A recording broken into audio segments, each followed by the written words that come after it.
stinky cockroach. Stand up. Lauren put down the mop, straightened her back. My name is Lauren. Did I ask?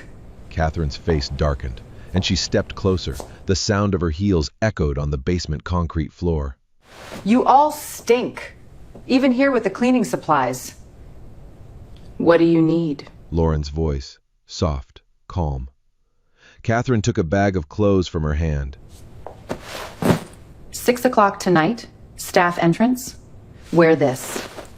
You're honored to be at my party. I'm sorry, If you refuse, you'll lose your contract with Hartwell tomorrow morning. All these people will lose their jobs because of you. I will go, ma'am.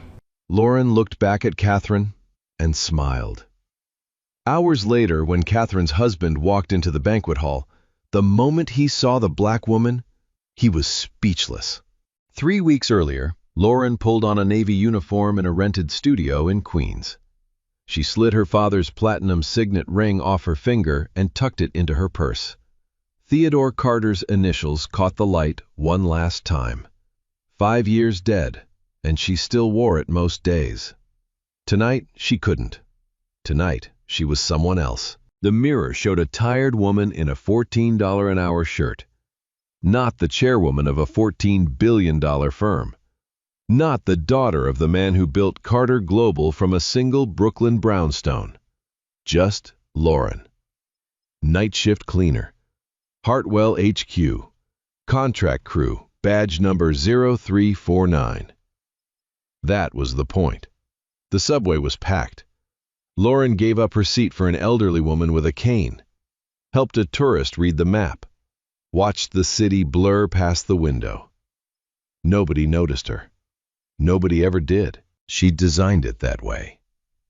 At 10 p.m., she badged in at the Hartwell service entrance. The building was a glass tower on Park Avenue. Her building, technically. Carter Global had acquired the parent stake 2 years back. Most of the executive team didn't even know her face. They'd only ever met her signature. She walked past the lobby directory. Top floor. Office of the CEO, Gregory Wilson. She allowed herself half a smile. Just half.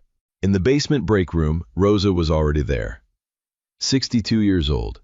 4 grandkids in Tegucigalpa. Hands like sandpaper from 40 years of mops.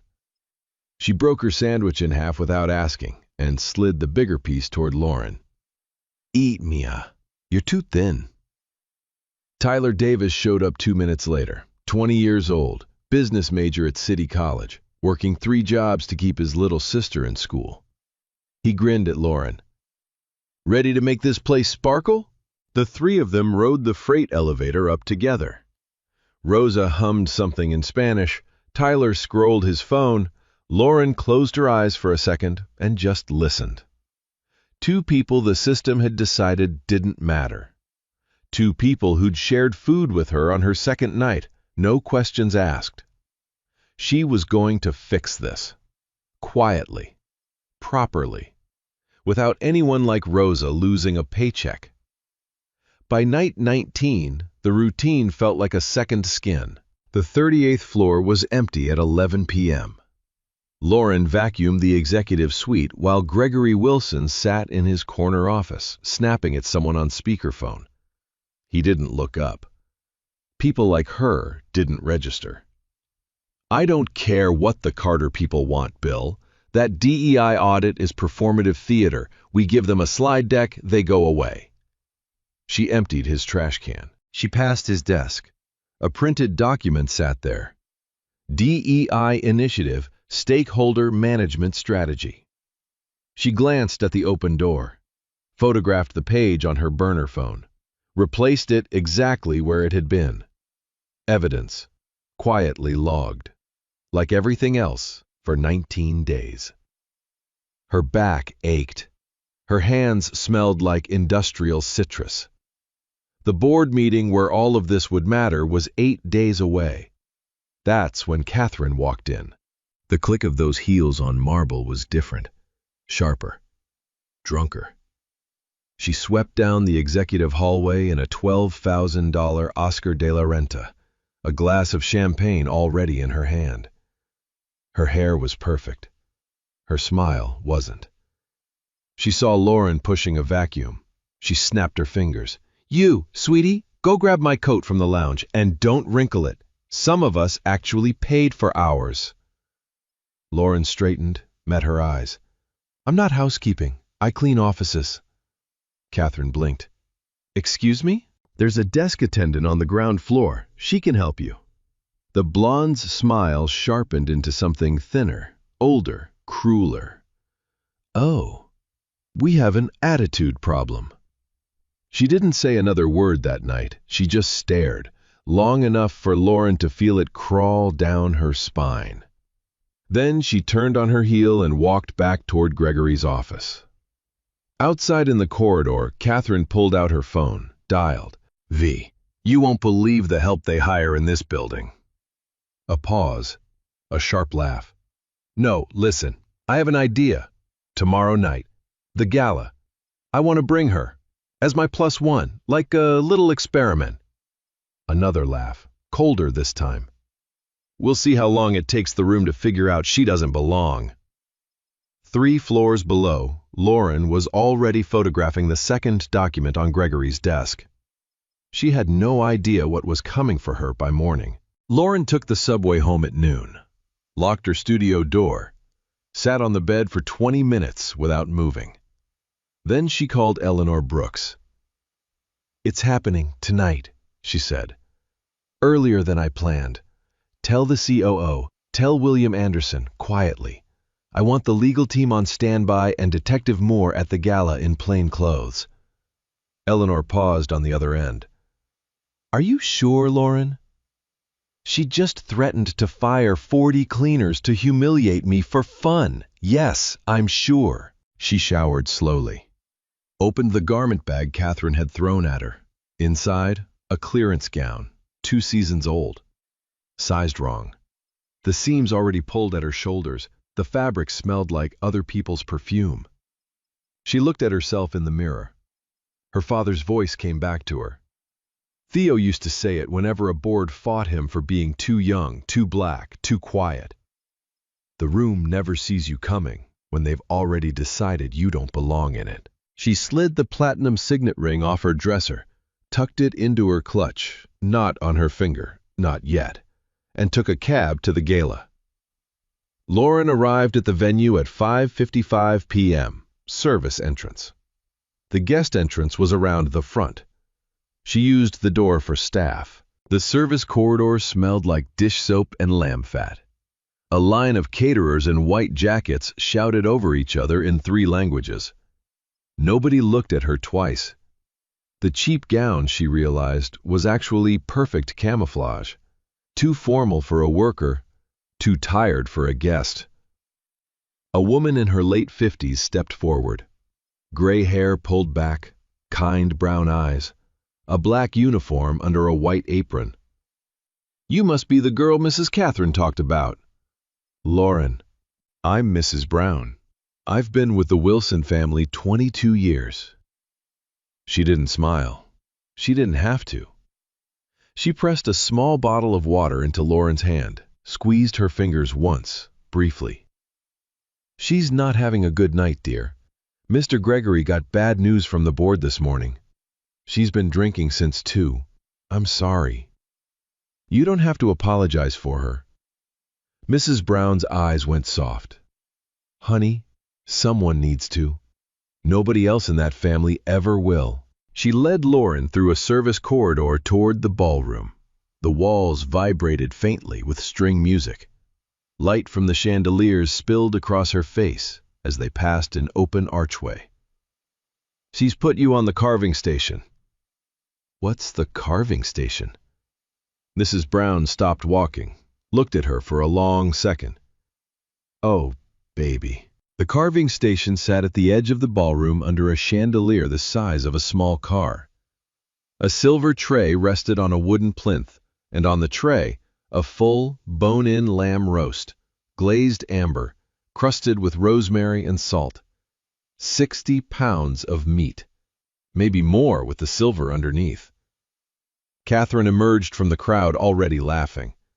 Vanessa Brown, no relation, at her elbow, phone half raised. "Sweetie, you made it. Come here. I have the cutest little job for you tonight." Lauren said nothing. "You're going to hold the tray, right here, like a presentation piece, until the chef carves at 8:30. The guests need to admire the lamb before it's served." "That tray weighs 60 pounds. "Oh, don't be dramatic. It's just heavy enough to be interesting." Catherine leaned in. Her champagne breath was sour. "Remember the deal, sweetie. Smile, or every cleaner in your building goes home tomorrow with a pink slip. Yes?" Then she straightened, linked her arm through Lauren's like they were old friends, and pulled her toward the cocktail crowd. "Before you start your little job, let me show you off." She paraded Lauren from cluster to cluster. Each introduction was the same cruel sentence with different vowels. "This is my friend Lauren. She's exploring a career change. Doesn't she clean up nicely? Lauren, this is the Marshall family. Their son just got into Yale." A woman in pearls laughed nervously. A man pretended to take a phone call. One older guest, a banker with silver hair, wouldn't meet Lauren's eyes. Lauren smiled at each of them, said nothing.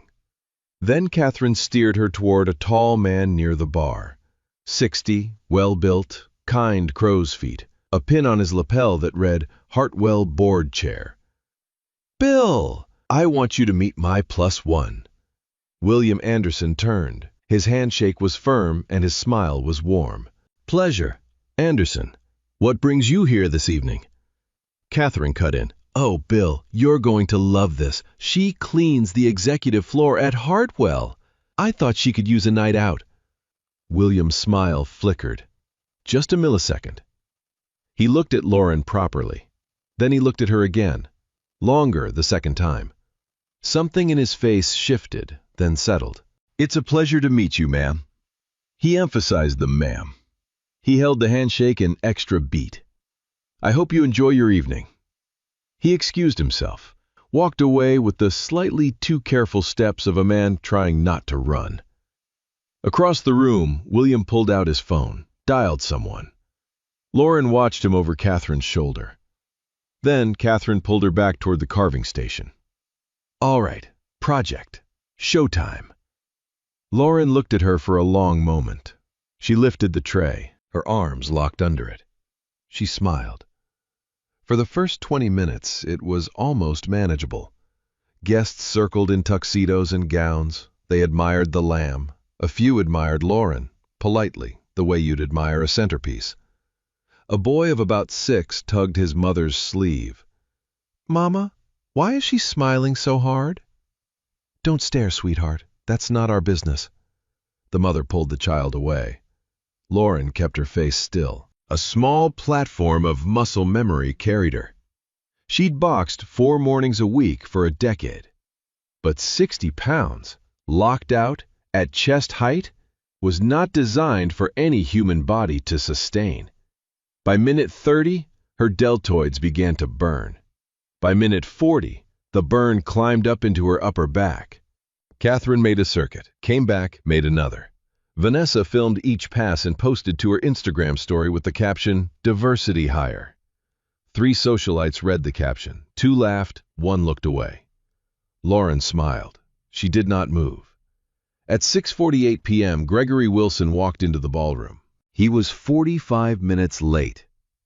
In the car, he had received an email from Carter Global's chief operating officer. "Ms. Carter will be present at tonight's event. She has an announcement that will affect the board agenda." He had been pacing his car for 9 of those 45 minutes. Carter. He had never met Lauren Carter. 2 years he'd run her subsidiary. 2 years of board memos, audit demands, restructuring drafts. Nothing but a signature at the bottom of paper. He handed his coat to the girl at the door, scanned the room for his wife. His eyes traveled past the carving station, past it, then back. A black woman was holding a silver tray.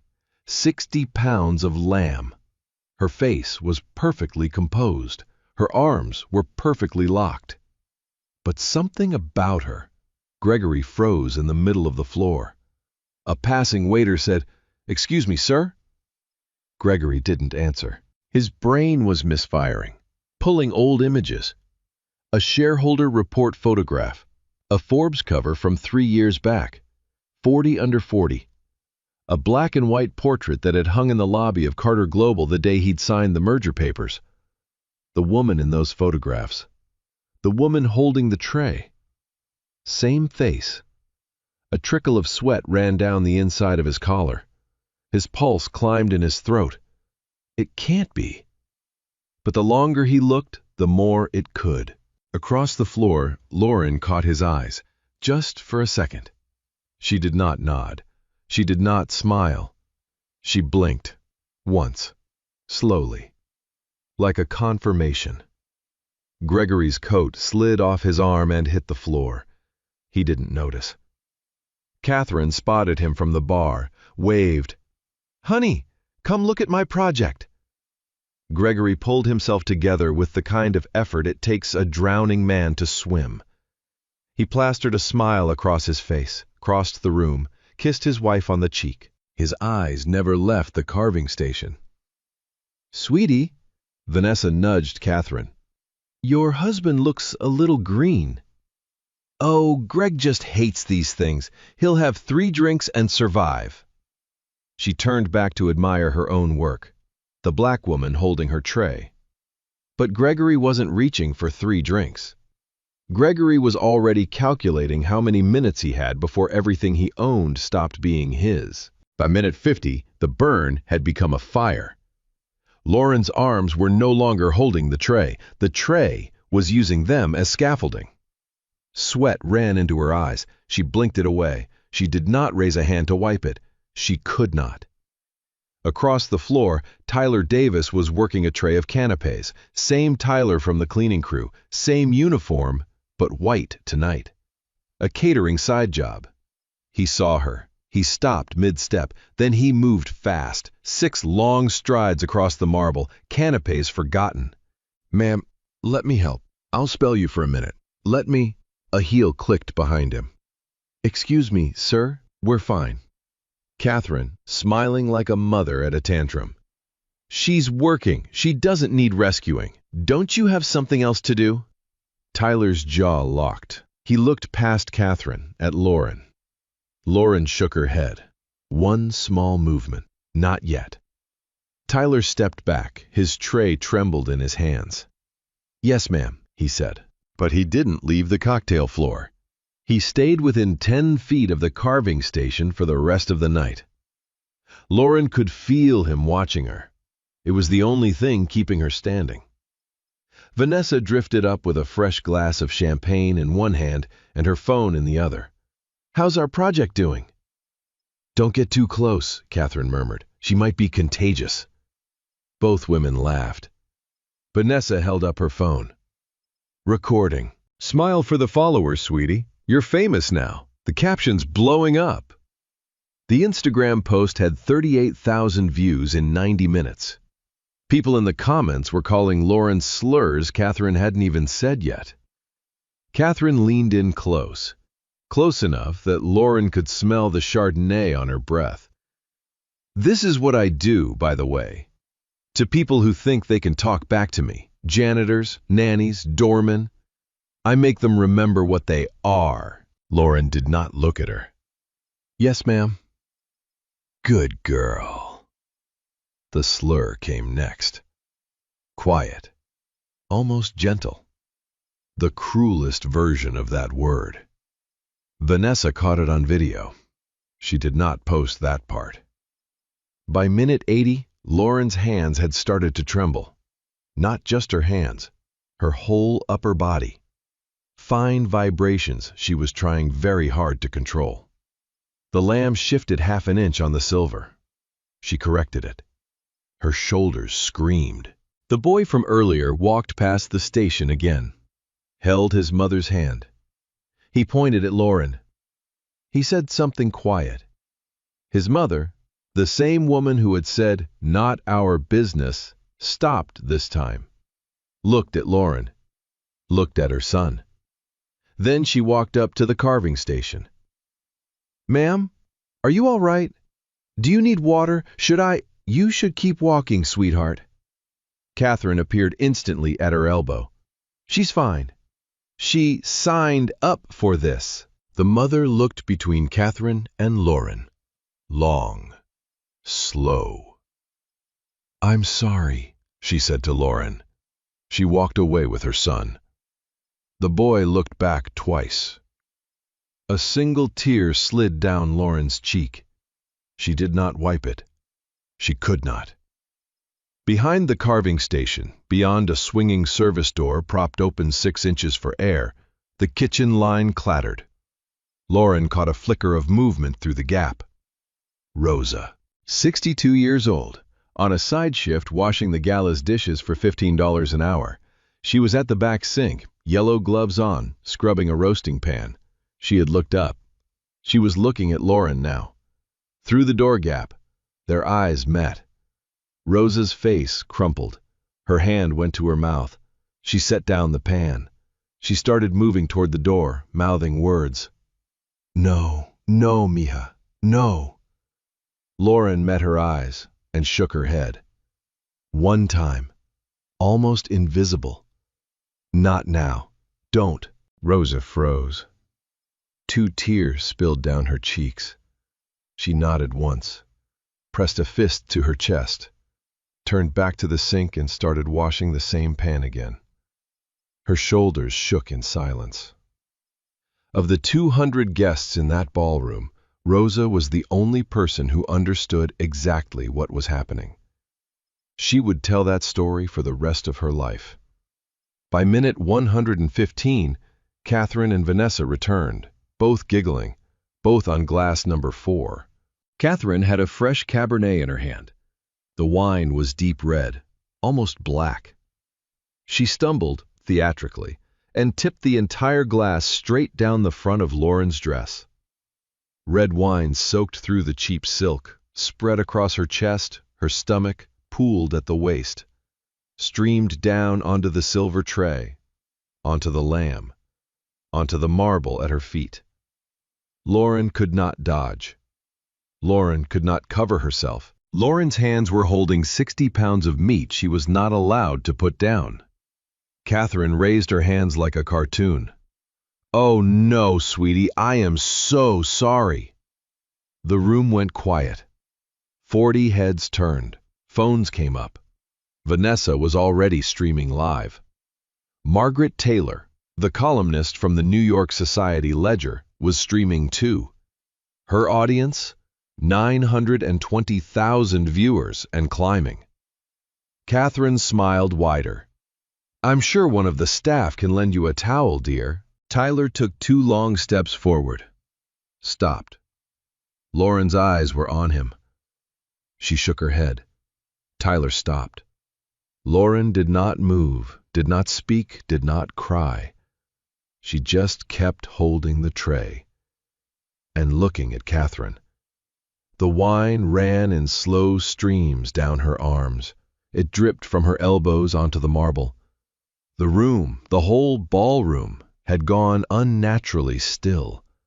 Somebody coughed. Somebody else's phone made a tick-tock sound. A silver-haired woman near the bar set her drink down, walked toward Lauren with a cocktail napkin in her hand. Catherine's voice rose, sharp now. "Ma'am, please, don't interfere. She's staff." The silver-haired woman did not look at her. "Honey," she offered Lauren the napkin. "Honey, sit down, please." "She can't sit down," Catherine snapped. "She has a job to do." The silver-haired woman turned slowly. "What is wrong with you?" The whole bar heard it. Catherine's smile cracked for the first time all night. She recovered fast, too fast, and waved the woman off. "Honestly, people these days. V, get me another drink." But Vanessa wasn't moving.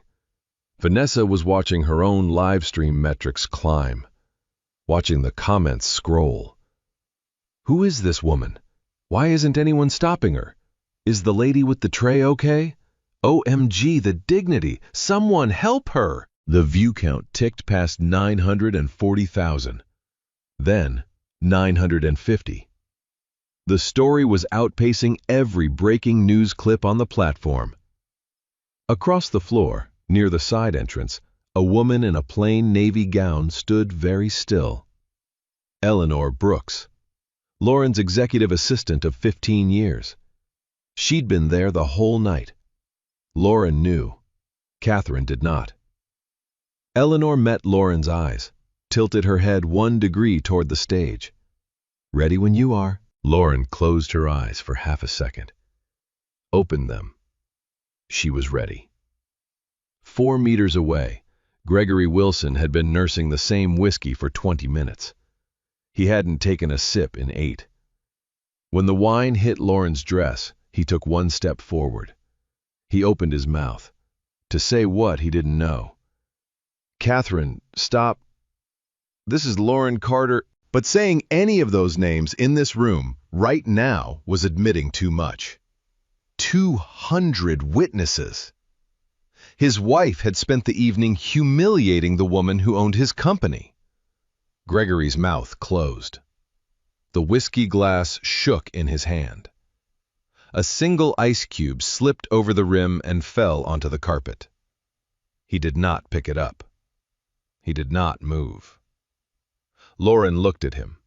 Not for a second this time, for 2 full seconds. Long enough for Gregory to know, she just watched you decide. She just watched you choose silence. She will remember. He turned without saying a word, walked straight to the men's restroom, locked himself in a stall, and vomited into the toilet. In the ballroom, the lights began to dim. A microphone clicked on at the front of the stage. A man in a tuxedo stepped up to the podium, the MC of the gala. William Anderson stood in the front row.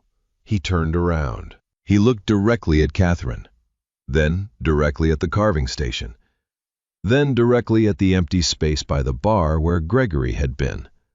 He nodded once, slowly, like a man signing something. The MC tapped his microphone. Ladies and gentlemen, please welcome the founder of the Carter Foundation, the chairwoman of Carter Global Holdings, the woman whose vision built tonight. Catherine turned to Vanessa. What did he just say? Ms. Lauren Carter. Catherine looked at Lauren, looked at the stage, looked at the wine-stained woman she had spent 2 hours torturing. Her face went the same color the wine had been. It's a different Carter. But Lauren was already lowering the silver tray. Her arms screamed when the weight left them. The lamb wobbled. Tyler stepped in and caught the tray from her hands. Steady, reverent, like he was lifting a crown off her head. Lauren opened her clutch. Inside, the platinum signet ring, Theodore Carter's initials. She slid it onto her finger. Across the ballroom, Gregory Wilson stepped out of the men's restroom. Pale, his collar still damp. He stepped out just in time to see the MC's hand sweep toward the woman by the carving station. The whiskey glass slipped from Gregory's fingers, hit the carpet, rolled. 8 people turned to look at him, including William Anderson, including, finally, his own wife. Honey, Catherine said. Her voice had gone thin and high. Honey, why are you... Greg, look at me. Gregory could not look at her. Gregory was watching Lauren Carter walk across the marble floor of a ballroom she had paid for, in a dress soaked dark with red wine, with her father's ring on her hand, toward a microphone she had paid for, in a building she had paid for. Eleanor Brooks fell into step 3 paces behind her. Tyler Davis followed 2 paces behind Eleanor. Margaret Taylor's live stream hit 1 million viewers as Lauren climbed the stage stairs. She did not change the dress. She did not wipe the wine. She let every camera in the room see exactly what had been done to her. She reached the podium, adjusted the microphone, looked out at the room, calm, steady, terrifying. "Good evening." Her voice was small, warm, conversational. 200 people leaned forward. "My name is Lauren Carter. My father was Theodore Carter. 5 years ago when he died, I inherited his firm, Carter Global Holdings." She let the name settle. "Some of you know us as the company that quietly acquired the parent stake in Hartwell Industries, the company that funds tonight's gala, exactly 2 years ago." Catherine's hand groped for the bar to steady herself. She missed. "For the past 19 nights," Lauren continued, "I have been working as a contract cleaner inside Hartwell HQ. Night shift, badge 0349. I did this because I wanted to know what my building feels like to the people who keep it standing while everyone else goes home." She paused. "Tonight, I learned something I needed to learn." The room was completely silent. "I learned what it feels like to be invisible in a room I built. I learned what it feels like to be called project by the wife of one of my own CEOs. I learned what red wine tastes like through silk. And I learned what happens to the silence of 200 people when a woman is asked to hold 60 pounds for 2 hours." She looked directly at Catherine. "Mrs. Wilson, thank you for tonight. It was educational." A gasp rippled through the room. "Mrs. Vanessa Brown, your video has been preserved, including the parts you chose not to post." Vanessa's phone dropped from her hand, cracked on the floor. Lauren turned slightly. Did not name Gregory yet. Let him stand there in the silence of being unnamed.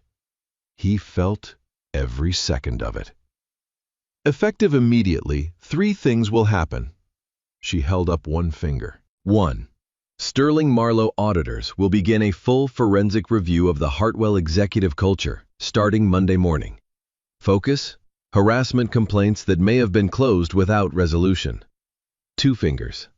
2. Every member of the overnight cleaning crew at Hartwell HQ, every single one, receives a $25,000 dignity bonus tonight, plus full benefits, plus a personal apology from me on behalf of every person in this room who walked past them. A real cheer rose from the back of the room. Tyler Davis lifted both hands. Eleanor was already crying. 3 fingers. 3. Every social committee, every charitable board, every sponsorship arrangement currently held by Mrs. Catherine Wilson, through her family, through her husband, through this foundation, through any entity Carter Global underwrites, is suspended, pending review, effective tonight. Catherine made a sound, a small animal sound. Her champagne flute slipped from her fingers, shattered at her heels, the same kind of glass Lauren had been forced to sweep in a basement 6 hours earlier. She looked at Gregory. Gregory finally looked back. The look on his face told her everything. "Greg," her voice broke. "Greg, why are you not saying anything? Tell them. Tell them this is a misunderstanding. Tell them, Greg, please." Gregory closed his eyes. He did not say a single word. Above them, on the stage, Lauren Carter leaned into the microphone one more time. "Chairwoman of Carter Global Holdings, daughter of Theodore Carter, in a wine-stained dress and her father's ring. Thank you for your generosity tonight. The Carter Foundation has raised $42 million in pledges for domestic workers' protections." She let the silence stretch. "Mrs. Wilson, you can sit down now." Catherine did not sit. Catherine ran.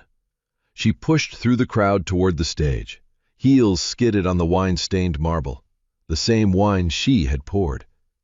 "Ms. Carter, Lauren, please." Tyler Davis stepped in front of her at the bottom of the stage stairs. "Mrs. Wilson, the stage is closed." "Get out of my way, you little—" Tyler didn't move. Eleanor Brooks appeared next to him. Neither of them spoke. Catherine looked up at the stage. Lauren, I had no idea. I would never have. There was clearly some kind of a misunderstanding. Lauren stepped to the edge of the stage, microphone still in hand, voice still calm. You knew exactly what I was, Mrs. Wilson. No, that's not. You knew I was a human being. That should have been enough. The live stream, at 1.2 million viewers now, caught the line clean. Catherine's hand went to her mouth. She turned around. She tried to find Gregory in the crowd. Gregory was standing where she had left him. He was not crying. He was not moving. He was looking at the floor, the way a man looks at his own grave. A new voice came up beside Catherine, calm, professional. A black woman in a navy suit, mid-40s, badge in hand. Mrs. Wilson, my name is Detective Sandra Moore, NYPD Community Affairs Liaison. I was a guest tonight. Catherine blinked. What? I'm going to need to ask you some questions. 2 complaints are already on file from this evening. Assault for the wine, false imprisonment for the tray. There may be additional charges depending on what your friend's video shows. I didn't... Greg! Detective Moore did not raise her voice. Ma'am, please come with me. Quietly. There are cameras everywhere. She gestured. 2 plainclothes officers stepped forward from the back of the room. Neither of them touched Catherine. They didn't have to. Across the floor, Vanessa Brown was already trying to leave through the side door.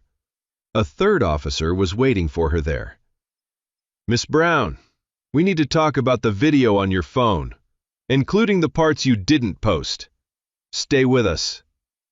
Vanessa's live stream had just hit 1.4 million viewers. The phone was still in her hand, still recording. Catherine started crying. Real tears now. Mascara streaming down a face that 20 minutes ago had been laughing. Greg, do something! Gregory finally moved. He walked across the marble floor, slow, drained, past the wine puddle, past the carving station, past the chandelier the size of a small car. He stopped at the foot of the stage. He looked up at Lauren. Miss Carter. His voice cracked on her name. On behalf of Hartwell Industries, I want to extend our most sincere... William Anderson stepped between them. 60 years old, Hartwell board chairman. His voice was even quieter than Gregory's. Gregory, sit down. Bill, the board is meeting at 6 tomorrow morning. You will be there. You are suspended without pay effective right now. Don't make me say it twice in front of 2 million people. Gregory's mouth opened, then closed. He nodded once, walked back across the marble. He did not look at his wife on the way past. Detective Moore took Catherine's elbow at the door. Mrs. Brown, the housekeeper of 22 years, stood in the service hallway holding Catherine's coat. She did not offer it. She handed it to the officer instead. Take care of yourself, Mrs. Catherine, she said quietly. Catherine looked at the woman who had raised her children. Mrs. Brown, please. Good night, ma'am. The door clicked shut behind her. On the stage, Lauren lowered the microphone.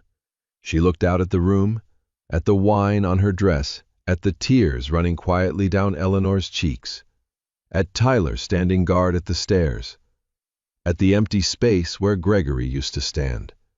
She did not smile. She did not cry. She set the microphone gently on the podium and said one last thing into the open room. Thank you for letting me be invisible for 19 nights. It taught me everything I needed to know. The applause came slow at first. Then it built. Then it rose into something that sounded like a whole room finally exhaling. Lauren walked off the stage. Eleanor was waiting at the bottom with a clean blazer. Tyler followed 2 paces behind, just like before. By morning, Lauren Carter was a household name. The live stream Margaret Taylor had aired now sat at 38 million views in 48 hours. The hashtags Wine Lady and Lamb Tray Lady trended for 11 straight days. On TikTok, the Lamb Tray Challenge took off. Strangers held heavy objects at chest height for charity. The trend raised $6 million for domestic worker nonprofits in 3 weeks. Every news outlet in the country ran the same single frame. A black woman in a wine-soaked dress standing perfectly still under a chandelier. 200 guests in tuxedos drifting past like she wasn't there. The story did not slow down. It accelerated. Sterling Marlowe auditors arrived at Hartwell HQ on Monday at 6 a.m. They worked for 9 straight days. What they found rewrote everything. 18 months before the gala, a senior black manager at Hartwell had filed a formal harassment complaint. Her name was Denise Wilson, no relation. The complaint cited 2 white directors. Her complaint cited racial slurs, performance sabotage, and a sustained campaign to push her out of the company. The complaint had been closed. Quietly, with an NDA, signed off personally by Gregory Wilson. Denise had been forced to resign 2 months later. She had not worked in finance since. When the Sterling Marlowe report leaked to the press, the WSJ ran it on the front page. Hartwell CEO buried civil rights complaint to protect friends. The story stayed there for 6 days. The criminal and civil proceedings moved fast. Catherine Wilson was charged with second-degree assault for the wine, false imprisonment for the tray, filing a false report. Vanessa's missing bracelet stunt earlier had been logged with venue security. The final sentence had 4 parts. 180 days of community service at a domestic worker nonprofit personally selected by Lauren Carter. $85,000 in restitution. Mandated cultural competency training. A permanent restraining order from every property Carter Global owned or operated. Gregory Wilson was terminated for cause by the Hartwell board the morning after the gala. He lost his $9.2 million severance package. He was barred for life from sitting on any Carter-affiliated board. The civil suit Denise Wilson filed against him personally settled for an undisclosed 8-figure sum within 6 months. Vanessa Brown's livestream video became evidence in a separate workplace discrimination case her own employer had been quietly fighting. She was let go within 2 weeks. But the legal consequences were only the opening notes. The social consequences came in waves, and they cut deeper than anything a court ever ordered. Within 48 hours, the Junior League of New York suspended Catherine indefinitely. The Metropolitan Museum's Costume Institute Committee removed her name from next year's gala patrons list. The New York Philharmonic Patrons Circle terminated her membership in a single line of email. The Maidstone Club out in the Hamptons, where Catherine had summered since she was a teenager, stopped returning her calls. Her own family-funded charitable foundation, the Wilson Family Foundation, voted her off the board. The vote was unanimous. Her mother-in-law made the motion. Then came the punch nobody saw coming. Catherine's mother released a public statement through the family's law firm. Margaret Davenport Wilson, 72 years old, 4th generation Greenwich, a name that had meant something on the East Coast since 1882. The behavior shown in the footage from Saturday evening does not reflect the values our family has held for 4 generations. We stand with Ms. Carter and the many women like her whose dignity has been disrespected behind closed doors and in front of cameras. We will not be making further comment. Catherine reportedly cried for 2 hours when she read it. The Spence School and Buckley School received over 200 emails from concerned parents within 72 hours. Catherine's children were enrolled at the schools. Ethan, 14. Madison, 12. Both schools suggested the family withdraw voluntarily. The children transferred to a smaller private school upstate in the middle of the school year. Lauren Carter personally wrote to both school heads. She asked them, directly and on the record, not to punish the children for their mother's actions. The letters were leaked.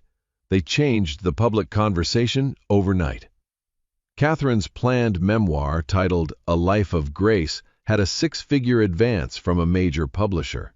The contract was canceled within 72 hours of the gala. The publisher's statement was 4 sentences long. Her Instagram account had 180,000 followers. Catherine deactivated it herself after 3 days. The comment sections were impossible to moderate. She did not return to social media. 3 weeks after the gala, Gregory Wilson filed for divorce. The prenuptial agreement they had signed 18 years earlier was airtight.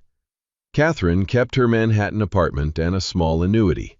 Custody was split, but Gregory, jobless and facing his own civil suit, made no real effort to contest the arrangement. She had entered the gala that night with a long list of things: a husband, a name, a family foundation seat, a publishing deal, 4 social club memberships, children at one of the most exclusive private schools in the country.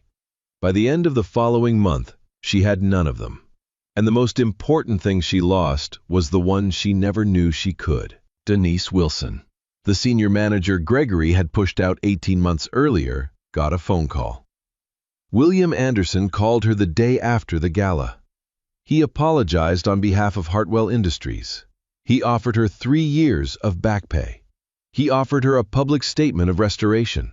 He offered her a promotion. Denise asked for one more thing. She asked to meet Lauren Carter. They had dinner the following week. 2 black women in a quiet Italian restaurant in Brooklyn. They talked for 4 hours. Lauren made one phone call from the table.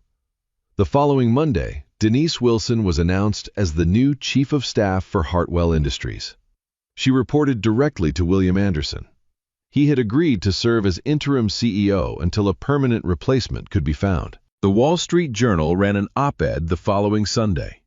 The headline became almost as famous as the live stream itself: "What 200 people didn't see." The piece named every guest, by name. Every person who had walked past Lauren while she swept glass off the lobby marble 6 hours before the keynote. 3 of them resigned from civic boards within the week. 2 issued public apologies. The rest, the article noted, were still trying to explain what they had been doing with their eyes that night. 1 month later, Lauren Carter walked back into Hartwell HQ at 9 in the morning. She wore a charcoal suit, her father's signet ring on her right hand. No badge, no name tag.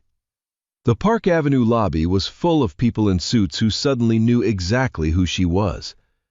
She did not go to the executive floor first. She went to the basement. Rosa was scrubbing a coffee station when Lauren pushed open the break room door.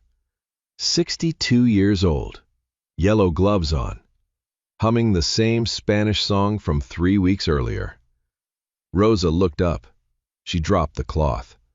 She crossed the room in 5 steps and hugged Lauren so hard both of them almost fell over. Rosa's shoulders shook. Lauren closed her eyes. For the first time in a month, she let herself cry. "Mija," Rosa whispered. "Mija." "I'm sorry," Lauren said into her shoulder. "I'm so sorry it took me 19 nights. You came back. That's what matters." Tyler walked in 2 minutes later with a coffee tray in his hands. He saw them. He set the tray down. He grinned that 20-year-old grin and shrugged. "Ma'am, boss, whatever we call you now." "Lauren is fine." "Okay, Lauren, welcome home." The whole break room gave her a standing ovation. The entire night shift crew. 46 people. Every one of them now with $25,000 in the bank. She rode the freight elevator up to the 38th floor with Rosa and Tyler. Just like before. Rosa hummed. Tyler scrolled his phone. Lauren closed her eyes and listened. The corner office that used to belong to Gregory Wilson was empty. Painters were stripping the walls. Lauren watched them work for a long minute.